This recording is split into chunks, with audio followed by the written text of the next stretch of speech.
Alors, nous allons réfléchir sur un thème intéressant. Il s'agit de la mort de Jésus-Christ sur la croix, bénédiction ou malédiction. De prime abord, il faut relever que c'est un thème plus qu'intéressant. Autrement dit, c'est un thème qui définit le cœur même de la foi chrétienne. Si le Christ n'était pas mort sur la croix, peut-être nous ne serons pas sauvés. Mais, d'après les tests bibliques, c'est par la mort du Christ que nous sommes sauvés.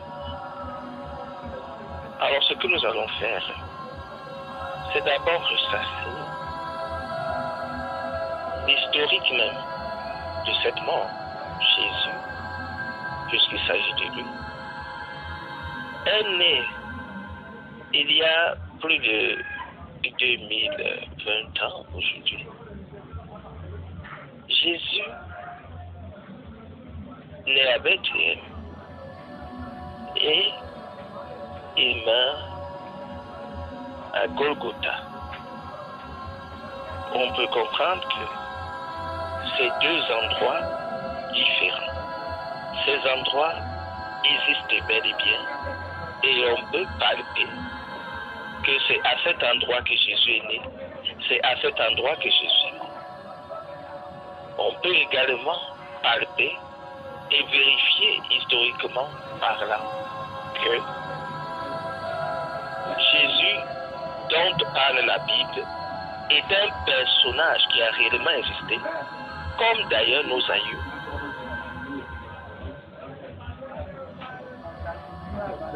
Nos aïeux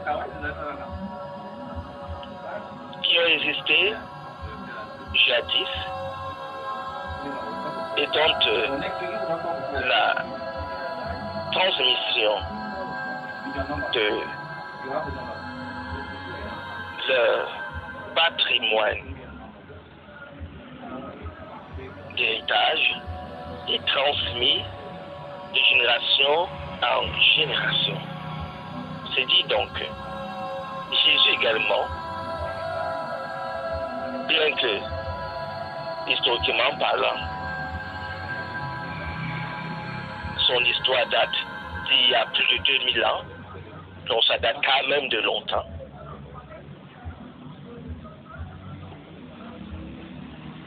Son héritage, c'est-à-dire cet homme qui est mort au Golgotha, son héritage, son patrimoine intellectuel, son patrimoine spirituel, son patrimoine même matériel, son patrimoine sur beaucoup de plans, se lègue de génération en génération.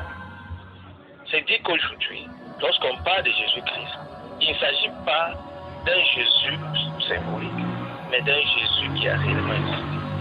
Si l'on balise notre thème de cette manière, on saura vraiment quel est le point central du thème. Il s'agit bel et bien de Jésus-Christ. Alors, comment donc savoir si sa mort sur la croix constitue une bénédiction ou une malédiction? Alors, ce que nous allons dire là-dessus, c'est que d'emblée, il ne souffre d'aucun doute que la mort de Jésus a bel et bien été source de bénédiction. La mort de Jésus sur la croix nous sauve du péché. La Bible nous dit que Jésus, de par sa mission, est l'agneau qui enlève le péché du monde. Le péché de façon plénier le péché de l'humain, de façon plénier. C'est-à-dire que Jésus n'enlève pas le péché annuel ou le péché d'une année. Jésus enlève le péché de toute la consommation des temps, à commencer par Adam jusqu'à la fin des temps. Pas la fin du temps, mais la fin des temps.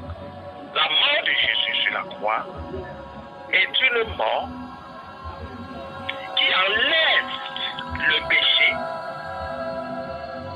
de l'homme. La Bible nous dit que l'homme a péché. Le premier homme, Adam, a péché. C'est de là que vient le péché. Et depuis lors, l'homme ne fait que pécher. Alors, lorsque Jésus vient, il n'est pas pour seulement manger, savourer les bonnes viandes de sa maman Marie et de Joseph. Non! Jésus ne vient pas seulement pour cela.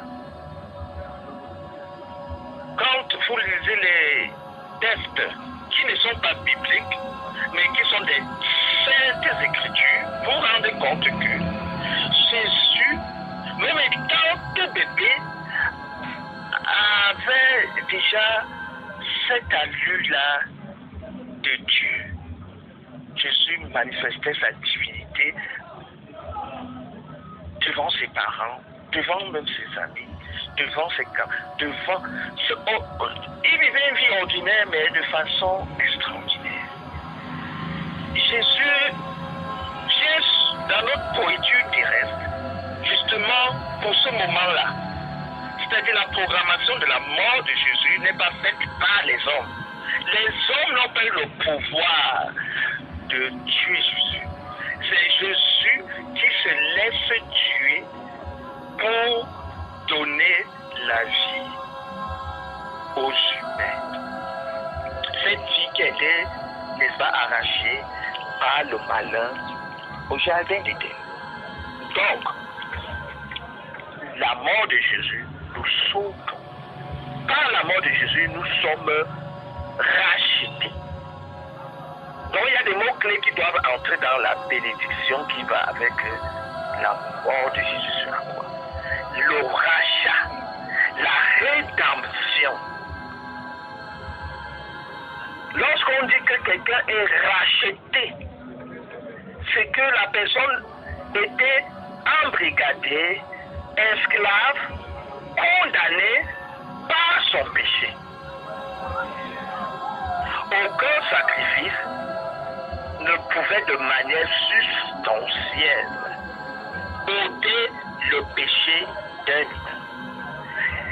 Les sacrifices, les holocaustes qui se faisaient étaient une manière de couvrir, de tranquilliser, de calmer. C'était des calmants.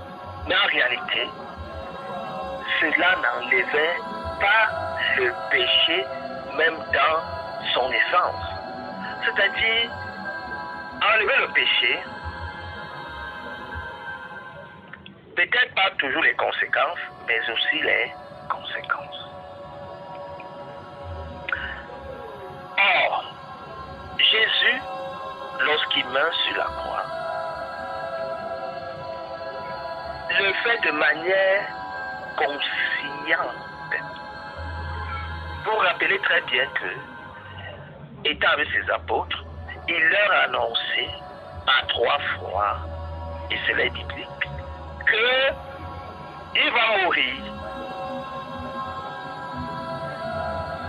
Il n'a pas, Jésus avait 30 ans, 31 ans, 32 ans, 33 ans. Comment un homme de 31 ans, de 32 ans,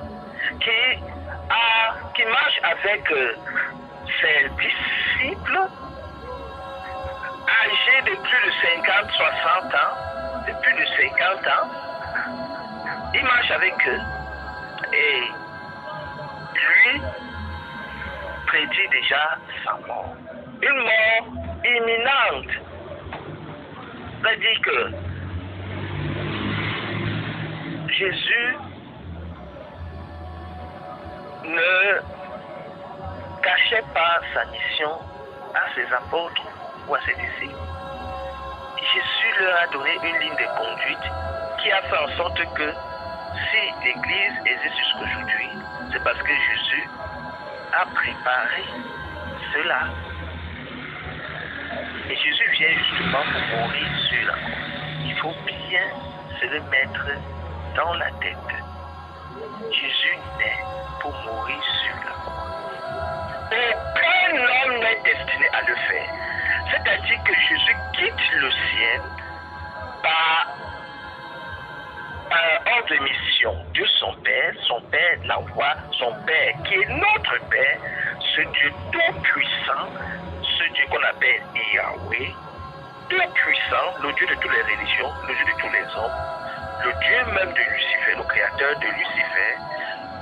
Jésus, qui fait partie du Père, et dans la deuxième personne de la Sainte Trinité, est choisi par le Père pour nous sauver du péché.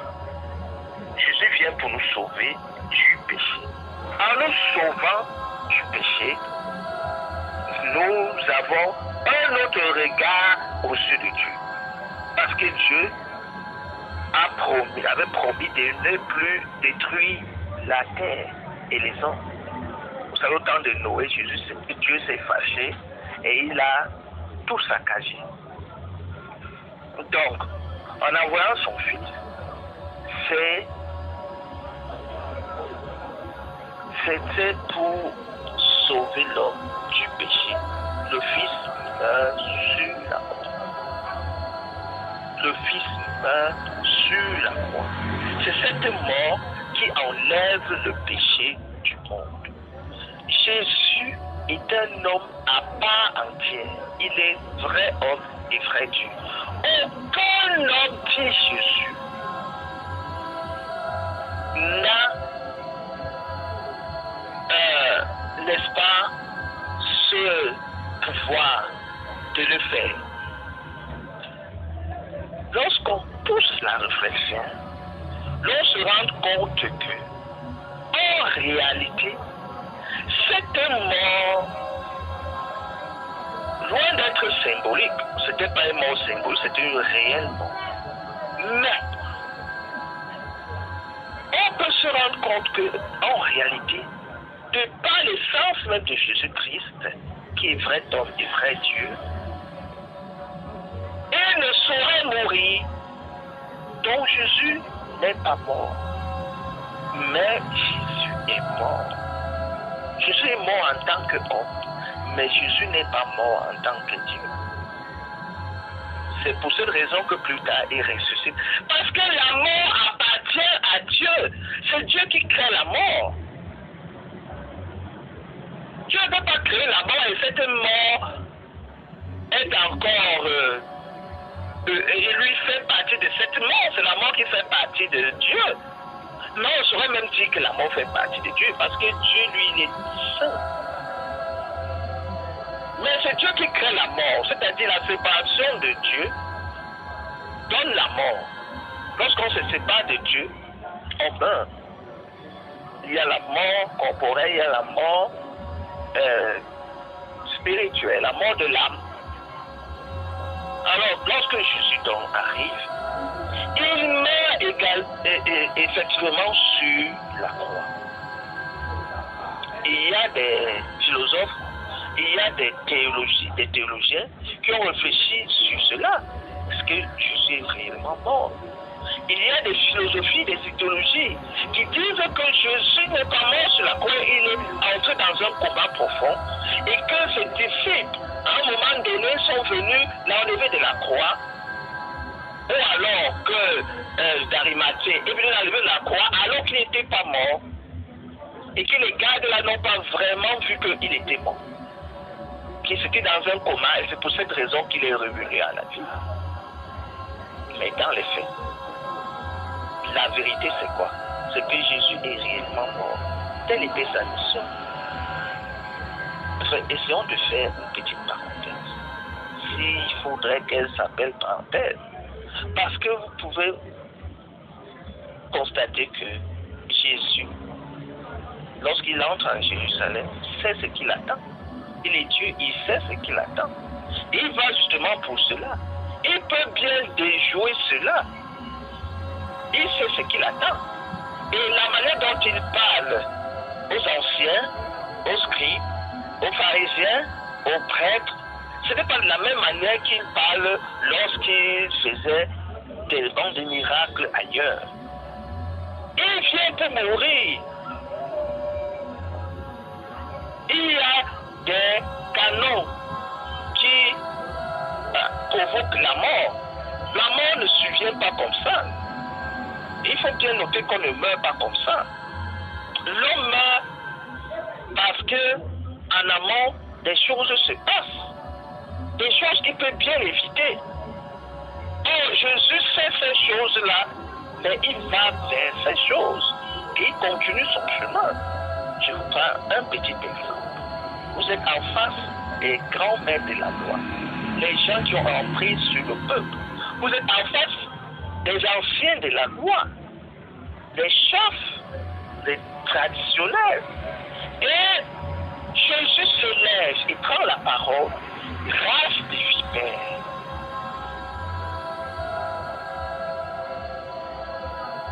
Je ne sais pas si vraiment nous pouvons faire un détour dans la Bible pour voir la partie des 7 malédictions qui ont été prononcées par Jésus. Ce n'était pas de l'amusement. Figurez-vous, on ne s'amuse pas avec les impies. Surtout en s'agissant des malédictions. Parce que ce même Jésus qui tout doucement et à l'oreille de ses apôtres, aimez vos ennemis. Alors en ce moment, il n'aime pas ses ennemis. Il n'aime pas ses ennemis. On comprend que la psychologie, le stimulus qui est taxé à ses détracteurs, les pousse et son facteur à avoir cette intention d'en finir avec lui. Il vient au table, il saccage et tout. Il appelle les gens responsables, les grandes personnes, des races de vipères, des tombeaux blanchis.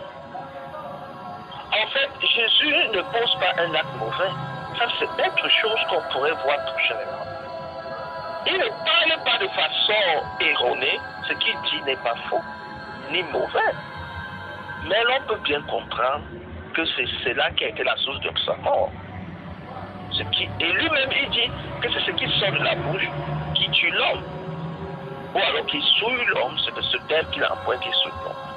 Donc, voyez que Jésus a un processus. Il va vers la mort. Jésus va vers la mort. Ce qui se passe, c'est que cette mort, il le sait éperdument, c'est ça sa mission, mourir pour les hommes. Ça, c'est un premier alibi.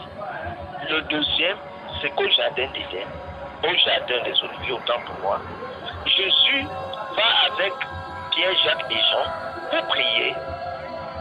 C'est une prière avant son arrestation. Et la Bible dit que de la sueur, du sang, sortait de sa peau à la place de la sueur. En réalité, qu'est-ce qui se passait? Il y avait ce combat, ce dernier combat entre lui et le malin et le diable, qui lui disait: tu ne peux pas porter le péché de l'humanité de cette manière.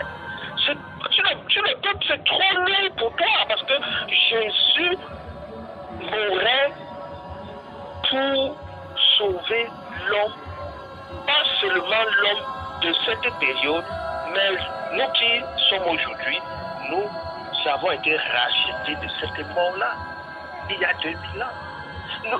Ceux qui ont vécu avant Jésus, 5000 ans, 10 000 ans, a été racheté. La Bible nous dit que quand il meurt, des effets se produisent. Les gens ressuscitent. Ceux qui sont morts ressuscitent. Bon, la Bible nous dit qu'il va aux enfers. C'est quelque chose de pertinent. Donc, c'est une source de bénédiction. La mort de Jésus. C'est une source de bénédiction dans la mesure où c'est grâce à la mort de Jésus que nous n'avons plus besoin de sacrifice. Nous n'avons plus besoin en Jésus de sacrifice. C'est lorsqu'on est en Jésus que nous n'avons plus besoin de sacrifice. Si nous ne sommes pas en Jésus, alors nous continuons à croupir dans ces choses-là qui nous pourrissent la vie. J'entendais quelqu'un dire que le diable a besoin du sang. Mais justement, c'est quand on est avec lui qu'on peut donc avoir ce genre de rites ou de pratiques. Moi, personnellement, je n'ai rien à... Je ne dois rien au diable.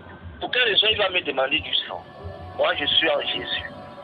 Pour quelle raison le diable va me demander du sang? Le diable me respecte. Moi aussi, je respecte le diable. Pourquoi est-ce qu'il va me demander du sang? Moi, je suis en Jésus. C'est Jésus qui a versé son sang pour moi. Pour quelle raison le diable va me demander du sang?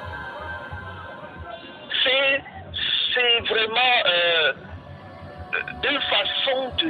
Et c'est ça son rôle, de mentir, de tromper, de berner sa victime. Je lui dis vraiment, même la mort de Jésus sur la croix ne peut pas résoudre ce problème. Donc, il faudrait être en Jésus pour, n'est-ce pas, entrer dans ce mystère. Vous voyez donc que c'est vraisemblablement une bénédiction. Plus besoin de sacrifice. Grâce à Jésus, nous avons la vie en abondance et en surabondance. Point n'a besoin de donner l'exemple d'un père de famille qui décide de mourir pour ses enfants qui ont la vie. Pour moi, ce n'est pas un exemple adéquat. Hein? C'est un exemple pour comprendre d'une certaine manière, mais l'exemple n'est pas approprié. Aucun chef de famille ne peut mourir pour son enfant. Moi, par exemple, mon père ne peut pas mourir pour moi. Sa mort est insignifiante par rapport à ma vie. Mon grand-père ne peut pas mourir pour moi. S'il meurt, tant mieux, c'est tout le monde est appelé à mourir. Mais ce n'est pas pour moi qu'il meurt. Parce que s'il décide de mourir, ce n'est pas son ignorance. Et le magistère chez les catholiques dit que lorsqu'on se suicide, on va en enfer. Donc, moi, je m'appelle Isaac Loba, je suis écrivain, essayiste. Je n'ai pas besoin de sacrifices humains, ni de sacrifices d'animaux. Je suis en Jésus-Christ. Jésus-Christ est mon sauveur et mon Seigneur. C'est lui qui, il y a 2000 ans, est mort sur la croix. Et pour cela, j'en suis béni. Je ne peux que, n'est-ce pas, pour ne pas m'étendre dans un langage vraiment très long, je préfère faire ce témoignage pour que par là, vous compreniez, n'est-ce pas, la bénédiction qui sous-tend la mort de Jésus-Christ. C'est le seul homme qui est venu sur terre et qui est mort. L'on ne saurait dire que vraiment tous ceux qui suivent Jésus devraient l'imiter. Il y a des choses qu'on ne peut pas imiter en Jésus. Un prêtre ne peut pas imiter Jésus en tout. C'est pas possible. Il y a ce qui ressort du maître, il y a ce qui ressort de son disciple. Le disciple ne saurait être au-dessus du maître. Idem pour le laïc. En quoi est-ce qu'un laïc va suivre Jésus-Christ et mourir sur la croix comme lui. La Bible nous dit que les apôtres sont morts, martyrs. En réalité, la plupart des apôtres que la Bible nous relate sont morts par reconnaissance. C'est-à-dire que comme Jésus, lui, il est mort volontairement, les apôtres sont également morts volontairement par amour pour le Christ. C'est-à-dire comme Pierre, Saint Pierre est mort, c'est-à-dire quand sa sentence est sortie, il a demandé qu'on le crucifie, la tête en bas, les pieds. Et la tête en bas, c'est-à-dire qu'on le crucifie de la même manière que Jésus. Parmi les apôtres, il y a un comme Saint Jean. Lui, il est mort naturellement, il a vécu longtemps et est mort naturellement. Il n'est pas mort crucifié, il a une vie paisible, heureuse, une vie tellement gracieuse, exemptée de tout martyr. Je parle de Saint Jean, nous parlons des évangiles de Saint Jean, on parle des épîtres de Saint Jean. Donc, la mort de Jésus nous donne la vie. C'est en ça que nous sommes bénis. Lorsque nous sommes en Jésus, la mort de Jésus nous donne la vie. C'est en ça que on pourrait dire que c'est une source de bénédiction.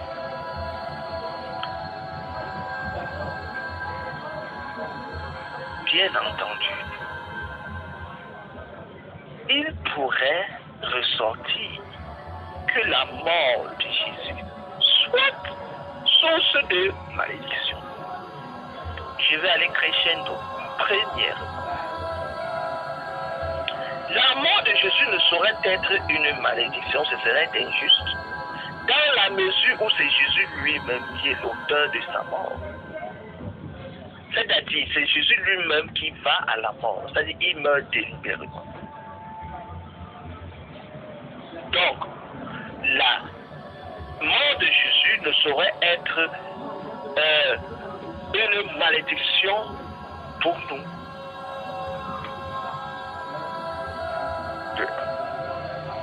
Secondo, la mort de Jésus devient une source de malédiction dans la mesure où le symbole qu'il y a dans les épisodes et les actes qui ont conduit Jésus à la mort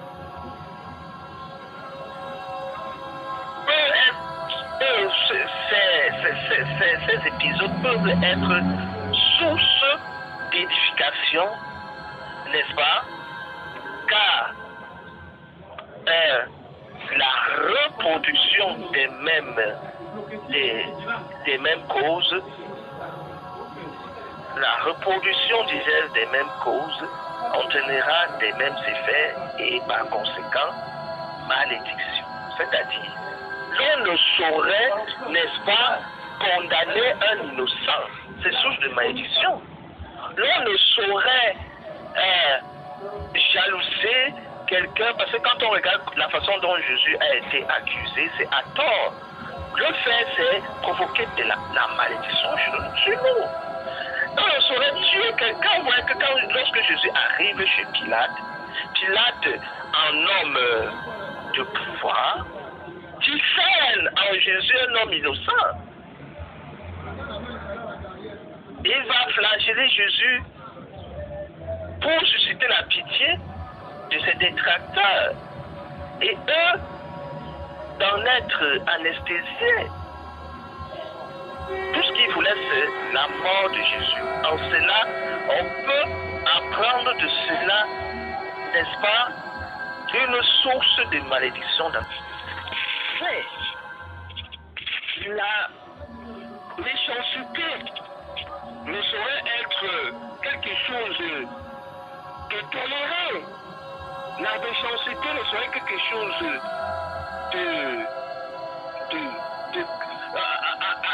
avec lequel on doit, n'est-ce pas, caresser le mot au sens du poil. Mais vraiment, excusez-moi, mais je suis intransigeant sur ce genre de choses. On ne saurait encourager la méchanceté, on saurait encourager la cruauté, la haine, la rancune. Parce que lorsque ton prochain t'aurait fait du mal, on pourrait encore tolérer que naturellement l'on soit haineux, rancunier. Mais lorsque le prochain ne nous a rien fait de mal, au contraire, le prochain nous fait le bien, nous ne rendons pas le mal. Ce n'est pas source de bénédiction. C'est source de malédiction. C'est en ça que la mort de Jésus sur la croix est source de malédiction. Jésus meurt sur la croix et quelque chose se passe.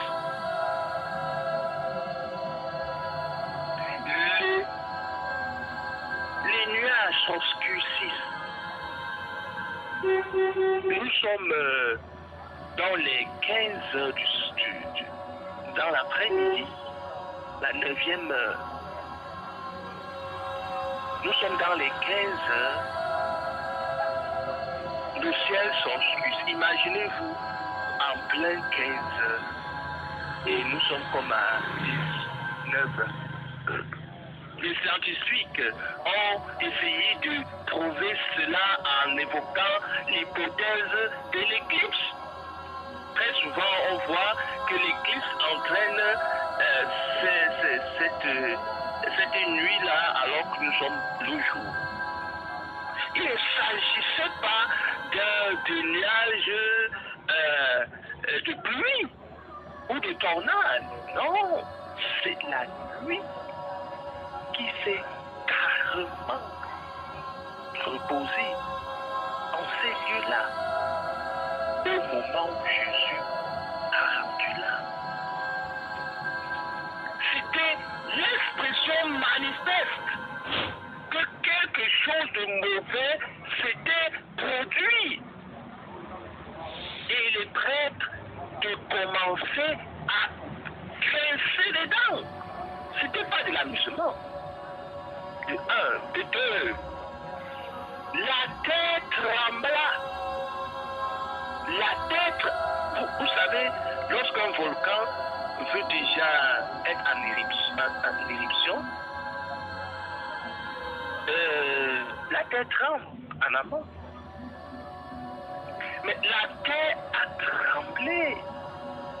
La terre a tremblé. C'était pas de l'amusement.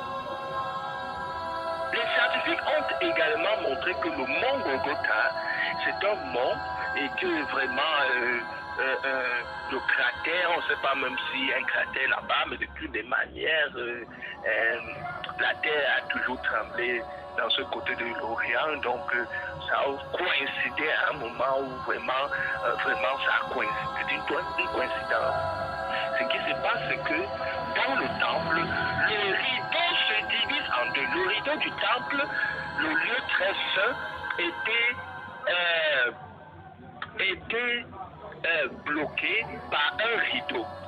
Un rideau très épais, avec l'épaisseur de près de plus de 5 cm. Un très épais qui faisait en sorte que lorsque le grand prêtre entrait là-bas une fois l'an, c'était, n'est-ce pas, un lieu particulier où Dieu résidait selon les Juifs, selon la religion judaïque de l'époque. Alors, ce qui se passe, c'est que de façon miraculeuse, avec le tremblement de terre qui se déroule, le rideau se divise en deux, du haut vers le bas. Cela a bouleversé la conscience des prêtres qui s'en sont trouvés culpabilisés. Ils se sont rendus compte, mais qu'est-ce que nous avons finalement fait? Même si par après, ils sont toujours revenus à leur sentiment à leurs sentiments diaboliques. Donc, c'est ça qui fait en sorte que l'un des soldats dit que cet homme était vraiment fils de Dieu. Car les signes qui se produisent là ne sont pas les signes de quelqu'un ordinaire.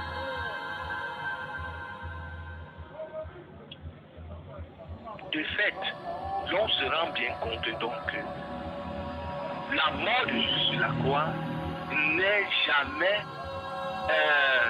ne va jamais comme de l'eau sur le dos du canard.